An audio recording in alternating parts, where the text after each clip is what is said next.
Assalamualaikum warahmatullahi wabarakatuh. Waalaikumsalam. Oke, sebelumnya perkenalkan nama saya Abelgia Agustin. Saya di sini mahasiswa semester 7 program studi BK. Di sini saya ingin mengucapkan banyak-banyak terima kasih nih kepada rekan-rekan sekalian karena sudah menyempatkan waktu untuk hadir dalam diskusi pada pagi hari ini. Nah, tujuan saya mengajak rekan-rekan sekalian di sini ingin mendiskusikan sebuah kasus yang saya temukan di salah satu sekolah yang ada di Indralaya, atau lebih tepatnya di SMP Negeri 2 Indralaya. Nah, mungkin langsung saja kita bahas kasusnya. Di sini rekan-rekan juga bisa lihat untuk kasusnya secara lebih detailnya.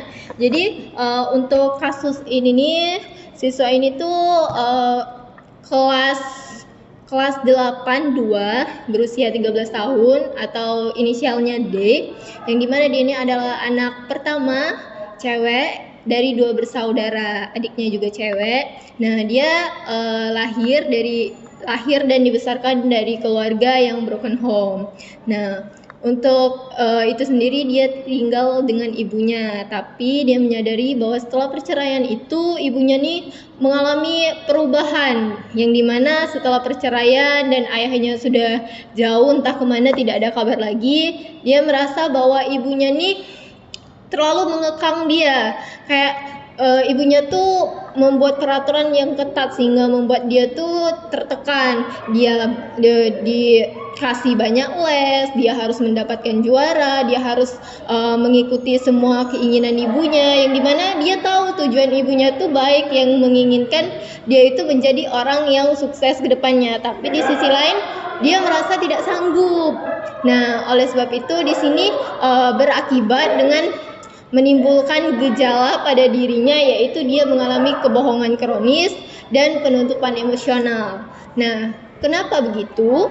Nah, hal itu dia awali karena tekanan dari ibunya, yang dimana ibunya nih selalu mengatakan kalau ada apa-apa tuh ngomong aja sama mama, tapi di sisi lain tanpa mamanya sadari, mamanya yang membuat itu menjadi masalah, atau mamanya yang menjadi masalah, sehingga secara nggak langsung tidak mungkin kalau dia bercerita kepada mamanya, sementara yang menjadi masalah itu adalah mamanya sendiri. Kemudian di sisi lain juga karena mamanya ini menerapkan sebuah peraturan yang ketat, membuat dia mengalami tekanan dan membuat dia mengalami penutupan emosional. Jadi kalau dia merasa capek, dia merasa tidak sanggup dengan tugas-tugas yang mamanya kasih, dia tetap menjalaninya.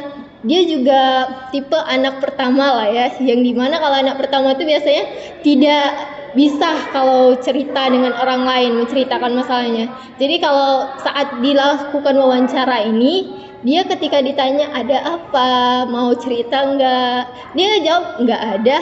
Ada masalah nggak ada. Tapi dari gestur wajahnya itu menunjukkan kalau dia mau nangis. Dan di situ menjadi tanda tanya besar bagi diri saya saat melakukan wawancara. Ada apa dengan anak ini? Di situ juga saat melakukan wawancara cukup lama memakan waktu, yang dimana itu mungkin mencapai waktu 2 jaman. Di situ dia tidak ada sama sekali berbicara jujur, dan baru berbicara jujur mungkin di penghujung, karena dia benar-benar tidak percaya dengan orang lain, karena dia menganggap bahwa yang paham mengenai masalahnya itu hanya dia. Nah, dari situ juga dilihat dengan konsultasi dengan guru BK, dengan diskusi dengan pihak sekolah. Di situ guru BK menjelaskan bahwa anak ini tuh sebenarnya pintar, sebenarnya cerdas, tapi karena ada tuntutan dari orang tua, tekanan dari orang tua, membuat dia mengalami penutupan secara emosional. Kemudian juga dari beberapa data yang ditemukan bahwa siswa ini tuh kemungkinan disebabkan karena adanya faktor keluarga tadi, terus juga karena adanya faktor lingkungan yang tidak mendukungnya, juga ada faktor dari dirinya sendiri yang merasa kalau semua masalah tuh harus dipendam sendiri, makanya menyebabkan dia seperti itu. Nah, mungkin itu tadi secara singkat saja. Pada rekan-rekan sekalian mungkin ada pertanyaan dari kasus tadi?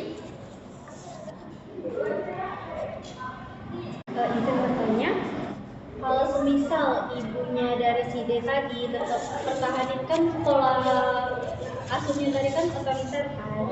Dia mau anaknya mengikuti apa katanya. Nah, kalau misalnya ibunya tetap mempertahankan pola asuh otoriter itu, gimana dampak pada keberhasilan terapi jangka panjang yang bakalan Abel kasih ke dia? Oke, nah ini pertanyaan yang bagus sekali karena tadi juga belum sempat tersinggung ya. Jadi dalam kasus D ini saya menerapkan sebuah terapi kognitif behavior terapi yang dimana itu mengenai perubahan perilaku dari si D ini sendiri. Nah, kalau semisalnya Ibu D tetap melakukan pola asuh yang otoriter tadi, ada beberapa dampak yang bisa terjadi.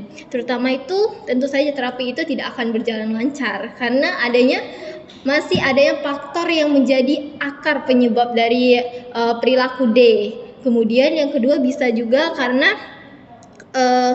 penyebabnya kebohongan D itu akan semakin berkembang. Karena apa? Karena dengan dia cerita dan ibunya tahu dan ia menganggap kalau dengan cerita orang lain pasti tambah tahu gitu, dan ibunya juga pasti akan lebih mengalami memberikan tuntutan kepada anaknya. Dan yang pastinya dalam hal ini yang perlu kita libatkan itu adalah ibu dari D, karena di sini yang tidak harus diterapi itu bukan hanya D tapi juga ibunya, karena sumber dan akar dari permasalahan ini ada di ibunya. Jadi sehingga tanpa perubahan dari sang ibu, terapi ini tuh tidak akan bisa berjalan dengan lancar dan mungkin hanya bisa bersifat sementara, dan kemungkinan juga walaupun di saat ini dia bisa sembuh, ada kemungkinan bakal kambuh lagi. Karena apa? Karena akarnya tadi tidak kita cabut istilahnya. Mungkin itu. Berarti perlu adanya dukungan juga dari ibu. Betul sekali. Ada pertanyaan? Oke, jadi kan si D ini tuh mendem emosi. Jadi kalau dia terus mendem emosi, kira-kira resiko psikologis jangka panjang yang bakal dialami oleh dia itu gimana? Oke, jadi tadi kan kita jelaskan kalau dia ini sering mendem emosinya sendiri, yang dimana itu mungkin relate juga ya dengan anak pertama.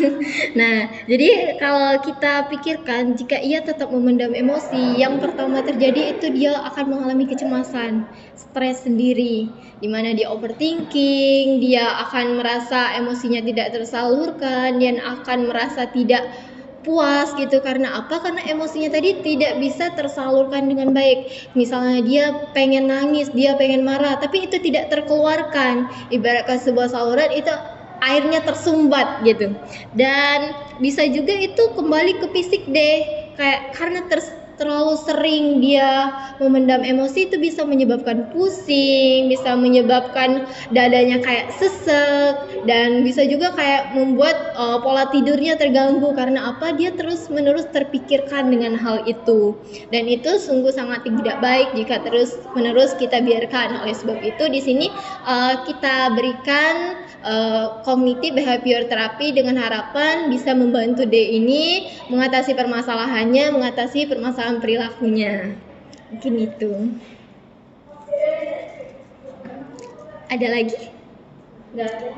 Oke, kalau tidak ada, mungkin itu saja diskusi kita pada pagi hari ini. Sekali lagi saya mengucapkan terima kasih kepada rekan-rekan sekalian atas kesempatannya dan waktunya. Mungkin kita akhiri. Saya mohon maaf apabila ada salah-salah kata. Saya akhiri, wabillahi taufiq wal hidayah. Assalamualaikum warahmatullahi wabarakatuh. Waalaikumsalam warahmatullahi wabarakatuh.